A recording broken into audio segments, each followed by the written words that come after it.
Hello and welcome back to Games Played Technically. Today we're playing XCOM 2 War of the Chosen. That's right, we're starting a new series. But before we get into it, I'm going to give you a few details about how I'll be producing this series. First, the goal of this series is simple. We're going to do an Ironman Legend run with the disadvantage of me being entirely mid at this game. I'm no strategic genius, but the point is to show you that I am commander and so can you. This series will hopefully be a showcase of how to play this right, but also explain how and why I make a bad move that can be just as informative. Secondly, episodes for this series will release every 2 weeks as opposed to the weekly schedule that Satisfactory is on. This is just an issue of time constraints. And finally, I do have a few mods in the game. You should see a list up right now. They're all quality of life mods and shouldn't affect the difficulty of the game. I also reserve the right to add mods if they fix a bug or provide additional quality of life features. Other than that, this will just be a simple Ironman Legend run through XCOM 2 War of the Chosen. It will include the Alien Hunters DLC and the Shen's Last Gift DLC, but it won't be the integrated version, just because I think there's additional story when you don't do it using the integrated mode. One more thing, I will be showing the cutscenes and including as much of the story as possible. This is for anyone who hasn't played the game before. And with that, let's get started.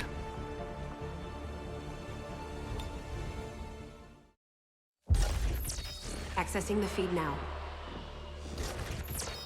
We're in. But I don't know for how long. You seeing this? Way too much security, even for Advent. That's no ordinary gene therapy clinic. They were telling the truth. Or they're leading us into a trap. A really obvious trap. We'd need an army to march in there right now. I've got a better idea. Outrider, this is Central. Go.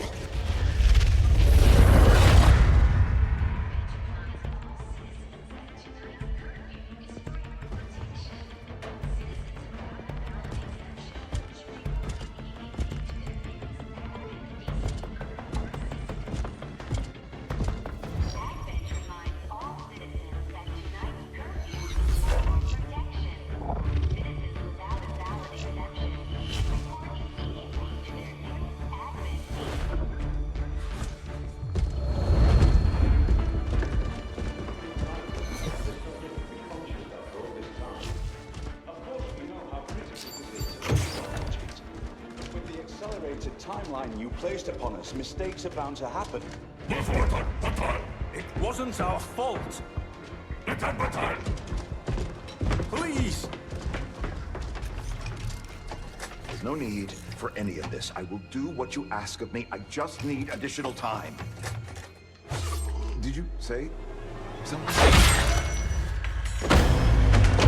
You're one of those? You must understand, I had no choice. Outrider, report.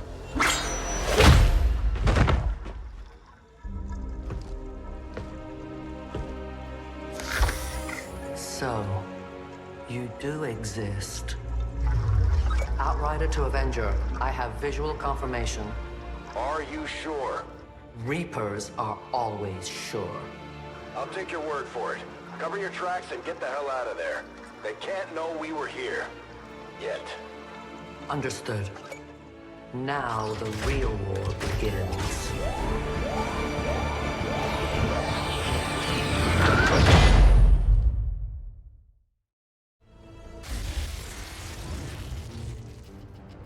Excitement continues to build as city centers across the globe prepare for the 20th anniversary of Unification Day.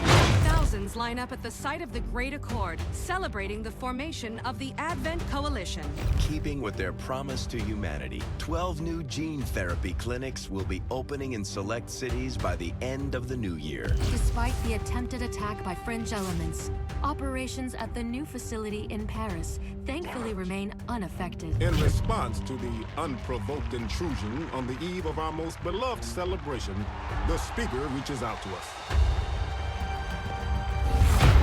A small number of dissidents again repeat the mistakes of the old world. Striking as we celebrate a benevolent savior who time and again offers only friendship and compassion.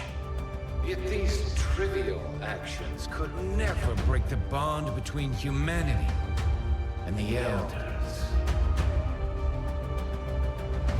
Peacekeeping forces have already made several preemptive arrests of known collaborators. Advent again assures all citizens that today's celebrations will continue as planned. Perfect.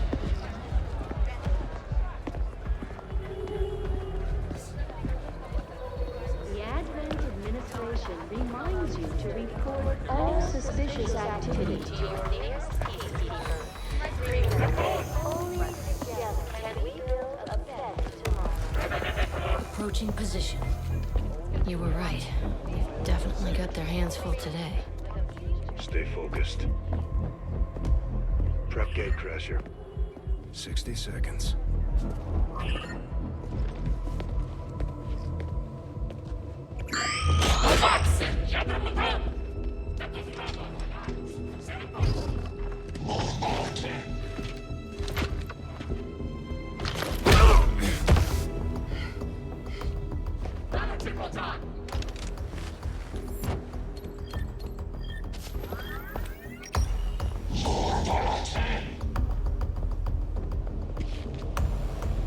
Now.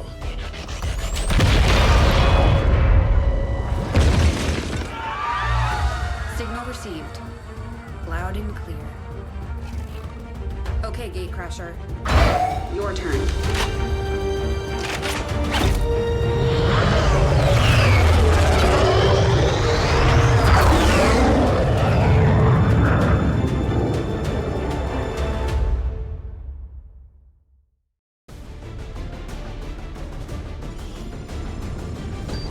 We're heading into the city center to strike a big target. Something that will shake up the tranquil little utopia Advent has been building all these years. Secure the designated coordinates and neutralize all hostile contacts. Firebrand will be in the area for your extraction. So I'm playing in anything but Legend mode. The first mission is actually the tutorial. It's the mission where you go and rescue the commander. However, in Legend mode, our first mission will be Operation Gatecrasher. This mission has us placing X4 charges on an Advent monument to make a statement. Menace 1-5. We have a fix on the target. Move to place the X4 charges at the designated position. So there is the target, and what we're finding here is that we don't have an easy route to get to the top of this building. That's important because just like in real life, a height advantage provides us offensive and defensive bonuses. So there appears to be a path in this direction, so we will send one of our troops in that direction. However, we do have civilians there, which is a problem. Civilians will alert Advent troopers to our position and break concealment. And there's our first pod. Make up the bulk of the Advent forces we've dealt with. They're disciplined and well equipped, but their obedience makes them predictable. Our first pod is 3 Advent troopers. They are pretty basic, but at this point in the game, they can be very dangerous. They can KO one of our soldiers if we're not careful. So this is pretty risky positioning for the soldier that I moved up. If the troopers patrol in this direction, we'll be in some trouble. Good copy. Moving on target.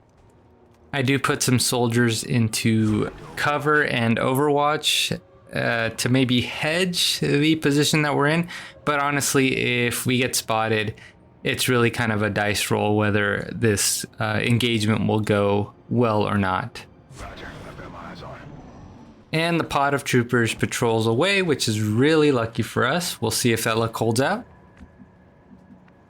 We will capitalize on this, starting off by sending our first soldier up kind of conservatively so we can take a look.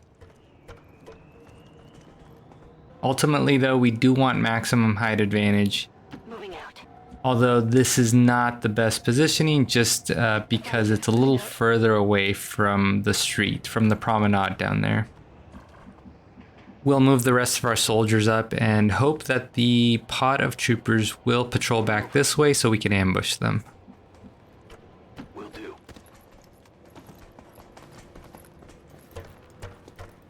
So the pod does patrol back this way. However, when they reach their destination, only 2 of the troopers are visible, which will become crucial in just a second. So we do want to get better positioning for our soldiers, especially the ones that are pretty far up, because they don't actually have line of sight on the 3 troopers down there, even though we can only see 2. So here she can take a shot at both of them. So can the other trooper, and it looks to be about 88% chance to hit, which is about as good as you can ask for without flanking, especially early on in the game. However, the 2 soldiers on the lower floor, they don't have shots, so we've got to move them into a position where they can hit. And so I decide to move this soldier up to right here, and that is a problem, as you will see in just a second. So as I had said previously, we could not see one of the enemy troopers, and that means we could also not see the tile on which they would detect us. And that's the tile I just walked into. So that puts us in a bad position because we didn't get off the ambush, which is really the best way to take care of these guys. And now we have to recover, which probably means expending more grenades than we would like and taking more risks than we would like. So here we can see that our soldiers have significantly reduced chance to hit now that the Advent soldiers have run for cover, which means we'll have to rely on a grenade to do damage. That damage is guaranteed anywhere between 3 and 4.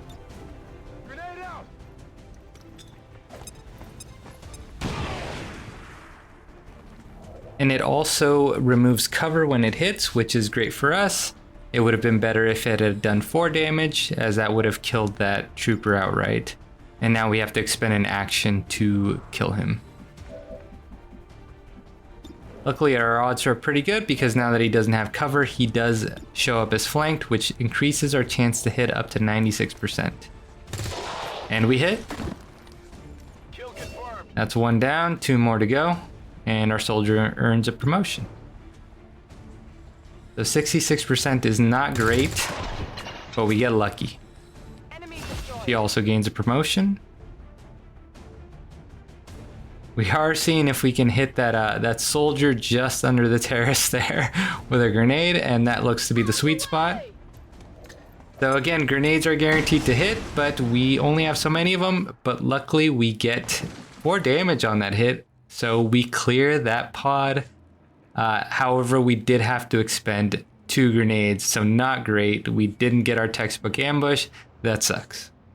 And so the risk we have here is that there are 2 pods remaining, I believe, on this level. So this one is always kind of guaranteed to be 3 of them. They're going to be somewhere in this fog of war. And what I'm doing here is I'm looking for the edge of the map. So the edge of the map kind of lets you know maybe what a safe area is, right? If you kind of have a corridor, that means that there are fewer directions from which an enemy can attack. However, it seems to be that we're smack dab in the middle. So not a lot of good news in that regard. And if you notice that spinning tower there, so that tower, if we were still concealed, could spot us. Additionally, if we had a specialist in our team, we could hack that tower for a chance at a bonus. However, we don't have any specialists. You won't have any specialists in the first mission because all of our soldiers are rookies. What that means is that they can shoot and they can throw grenade, and that's about all they can do. I will expend some of this turn just kind of repositioning, reloading weapons, and we put some of our soldiers into Overwatch just in case. Orders confirmed. Scanning.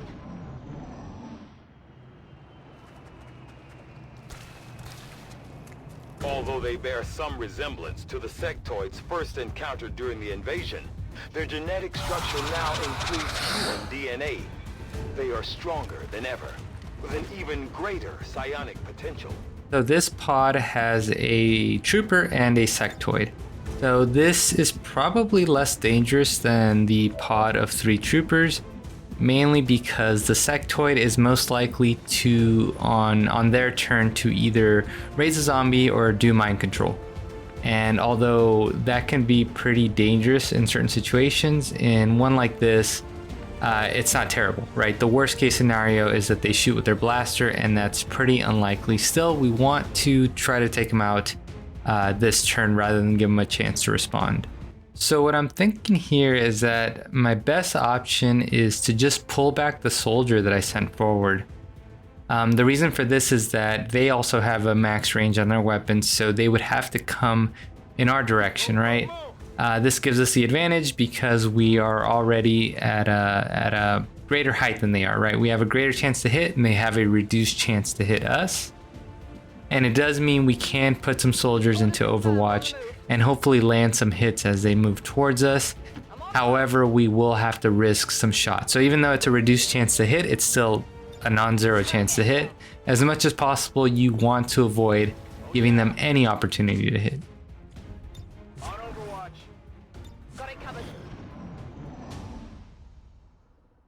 So they do move up, and we get a shot, and we get a hit. And we get a second hit, so we've done 7 damage on the sectoid. That's good news, because he's got a bit of damage. Or rather, he's got a bit of health. And so he does raise a zombie, so that's great. Unfortunately, we miss on the trooper. So the zombie won't be able to attack us on this turn. The trooper does take a shot at us, and it misses. So that's... Although it was less likely because of our height advantage and cover, it was still not ideal. So we got to figure out how we're going to handle this. I did bring the soldiers up who still had grenades on them.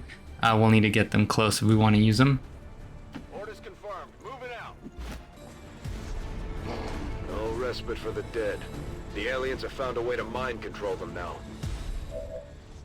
So we don't have to really worry about the zombie. If we drop the sectoid, the zombie will also drop. And we guarantee that by lobbing a grenade at this guy.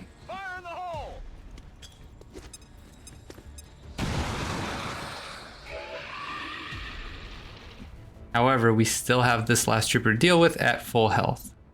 And on top of that, we don't have any good shots from up here. And we can't really close in for a good shot without leaving our soldiers open. So what we do is we throw another grenade. So if we get a 4, he's dead outright. Otherwise, we at least take out his cover and do some damage, which is exactly what we get. That's a much better chance to hit. And so we do. And that is the second pod out of the way. We've only got 1 more to go. Additionally, that yellow square with the number 3 on it, now 2, indicates an item drop. So we want to get our hands on that. And so we send one of our soldiers up so that we can collect the drops. And we get a hair trigger, which is whatever, a 5% chance for a shot from a weapon to not count as an action. The PCS speed mod is better. That grants, I think, an extra movement point to a soldier. However, we have to research something before we can use that. So to finish off the turn, we just do some reloads. Retreat and do some reloads and put our units into Overwatch. So the reason for that is that there isn't an easy way to cross this promenade here. It's a very open space, and even the positioning of our troops further back on top of that building, it's pretty far. There's a lot of cover for a pod to use. So we do move one of our soldiers up into this full cover. Not necessarily a bad spot. It gives us a little bit of extra sight, and we still have the opportunity to retreat if we need to. However, we don't spot the pod. And so I make a pretty big error here. For whatever reason, I thought if I moved onto the mission point, it wouldn't count as a move. Sometimes that's the case, I think. However, even if that was the case, I still have to neutralize all targets. So what I do is I dash and am spotted by the final pod that contains a captain. So a captain is just a stronger soldier. Primarily, though, they have some support options, such as increasing accuracy against certain targets. You'll see that in play in just a moment. So 52% chance to hit is not great, and as you can see, our troops back at the building do not have any reasonable chance to hit, so we do have to move them forward. Luckily, that soldier can get into full cover. However, I think the final soldier up here on the second floor doesn't really have a good position to move into. The 46% chance, not great. It's a coin flip. And we flip that coin here and we get lucky. So that's a big portion of this first mission is we got really lucky. Even that Overwatch hit is incredibly lucky. And you'll see that luck holds out. So this is that move I was talking about. By marking that soldier, it increases the chance to hit. But it didn't matter. Naoki is a lucky guy. And really, we want to get the captain down as quickly as possible. And this is where the fact that we spent all of our grenades on the first and second pod is coming back to bite us. So we move into this flanking position and hope we get the shot on the captain. So 84% isn't bad, but there was no guarantee it would hit, even less crit. So we didn't need the crit, but we'll take it. And so for this last guy, we really need, like I said, we need the guaranteed kill. And unfortunately, we're just short of being able to flank him. That's affirmative. 61% is a little better, but not by much, and it wasn't enough. Shot wide. So we do gamble and just move up closer for a better chance to hit. This is 2 coin flips, and we got lucky. We're not picking up any inbound contacts. Scanners are clear. -1-5, we have a limited window to act before Advent responds. We need to get those charges planted on the double. So with all the targets cleared, all we need to do is plant the X4 charges. And it wasn't actually a statue this time, it looks like it was a stage. -1-5, rendezvous at the extraction point. Status confirmed, squad is clear. Detonating charges.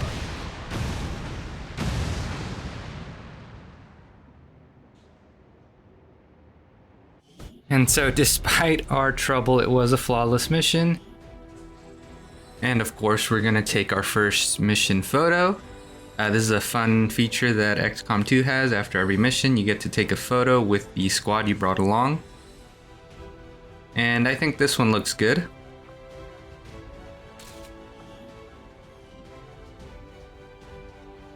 I would like to assure the citizens of Advent that our peacekeepers will stop at nothing to prevent further attacks by criminal elements such as the one that occurred today.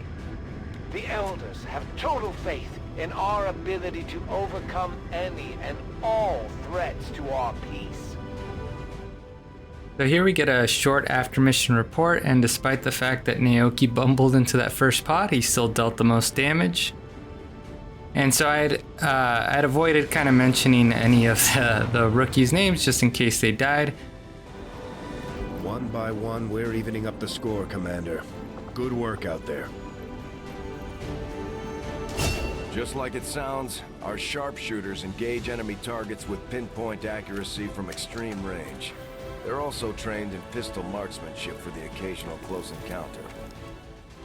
Naoki Fuji is our sharpshooter. He gains the sniper rifle and the ability to wield a sidearm, a pistol. And he's gifted, so that's good. Combat intelligence determines how many ability points they gain, which is spent on extra abilities later on. The Ranger serves as our primary reconnaissance unit, capable of moving independently in concealment while engaging enemies at close range.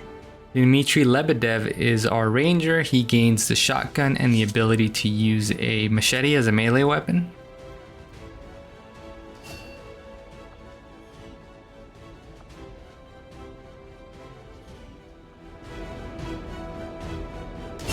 Serving as our demolitions experts, the Grenadiers provide heavy ordnance delivery whenever and wherever we need it. Lily McLeod is our grenadier. She gains the ability to fire a grenade with her grenade launcher as well as a sort of minigun cannon.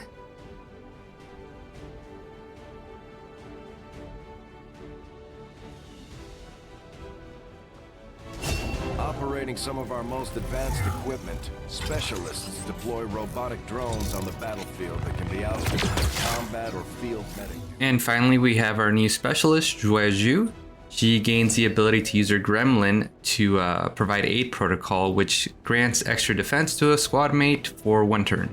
Additionally, and in theme for our episode, we got lucky and all of our new soldiers have at least above average combat intelligence. Commander, each of our soldiers has a unique relationship with their squad mates.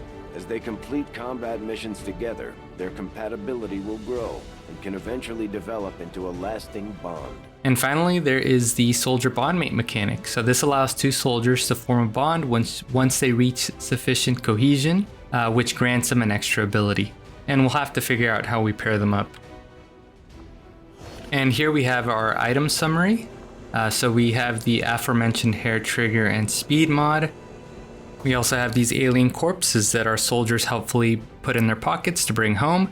They can be used for research and for building certain items. To the research labs. Impressive, isn't it? Capable of generating immense power, yet completely harmless to human life. If only the same could be said for the rest of the aliens' technology, Commander. Dr. Richard Teigen, Chief Science Officer. I am responsible for the entirety of our research here, as well as the procedure you so recently underwent. Welcome to my lab, such as it is. I'm not sure what Central may have told you, but we found something while removing you from the alien stasis suit. A device implanted directly in your occipital lobe.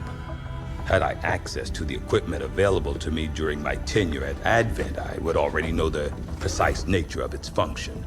However, given time and your approval, of course, Commander, I assure you, I will find out. Which brings to light an additional point. Though aspects of this facility are indeed impressive, I am but one man.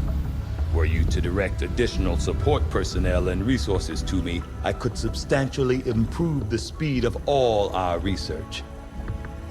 Farewell, Commander. All right, so here in Teigen's lab, we can pick our research projects. Research projects typically grant access to new buildables, as well as advancing us through the tech tree. And we will be going with modular weapons. The minor reason is because it allows us to use weapon mods, which isn't a big deal right now because we only have the hair trigger item. The more important reason is because it advances us closer to the next tier of weapons. I do find that area of research to be among the more intriguing options available. We'll begin work immediately. I'll send word when a complete report is available.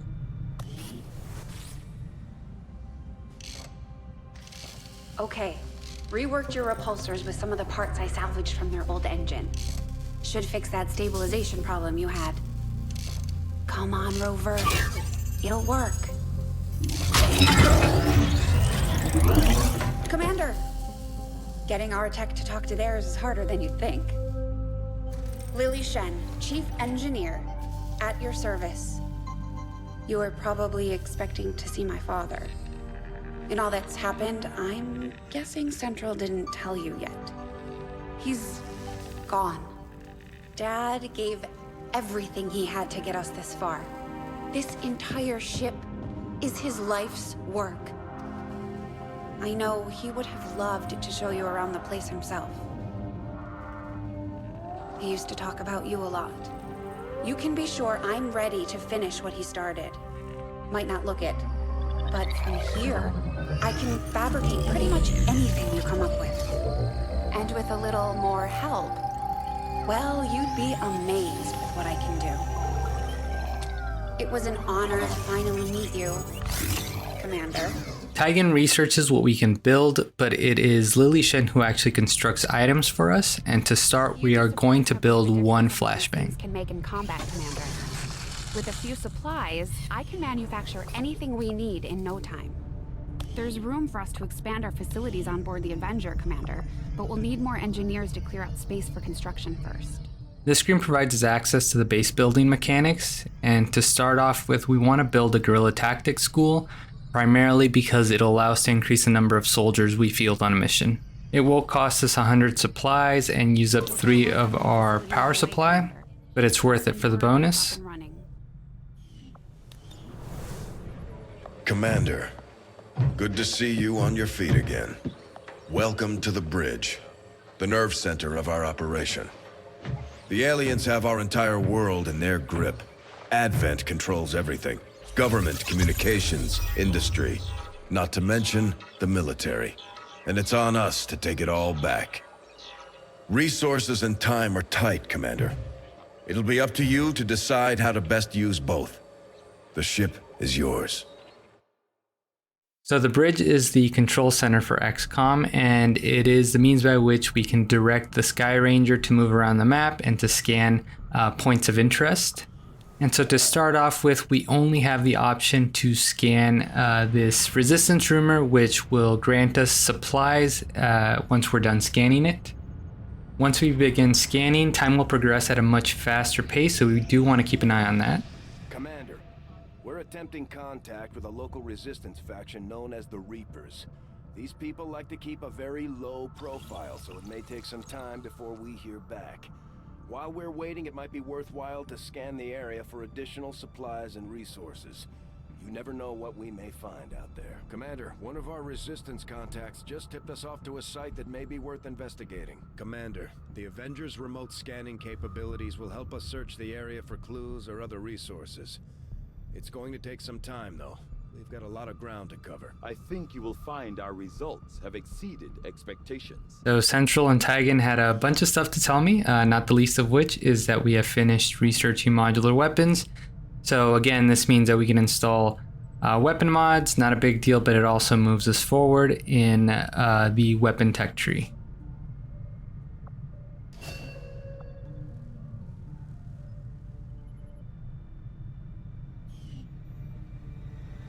So the next research project we want to take on is alien biotech.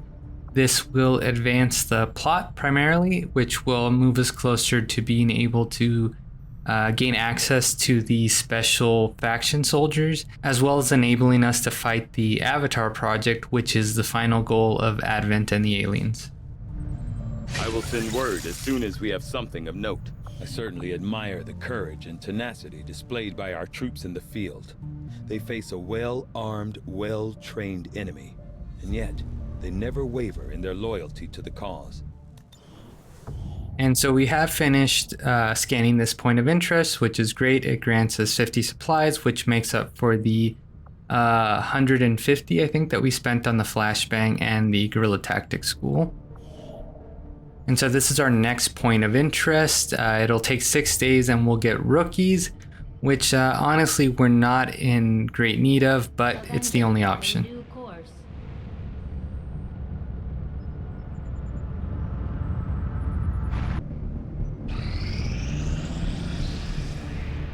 Commander, as the Resistance continues to grow, we'll have a better chance of finding openings to strike back at Advent. As it is, we've already identified a potential target to disrupt the aliens' operations in this region. Our window of opportunity is limited, so we'll have to move fast. Before we can finish scanning for rookies, however, we get our first guerrilla ops. And so typically you get to pick from multiple ops, but on the first one you just get the one. It is Operation Starfall. And our objective is to protect a device. So this is a device that the aliens are trying to destroy, and we have to get to it and protect it. Additionally, our reward will be Dr. Rebecca Hall, an engineer, which will help us in clearing out more space in our base so that we can build additional structures. However, this will have to wait until the next episode. If you liked the video, please like and subscribe. We should have a new episode in 2 weeks. Please let me know what you think in the comments. Let me know if you like the kind of this more instructional approach, or if you prefer kind of the sort of goofier, less reverent tone that I take in Satisfactory videos. And with that, I'll see you guys next time.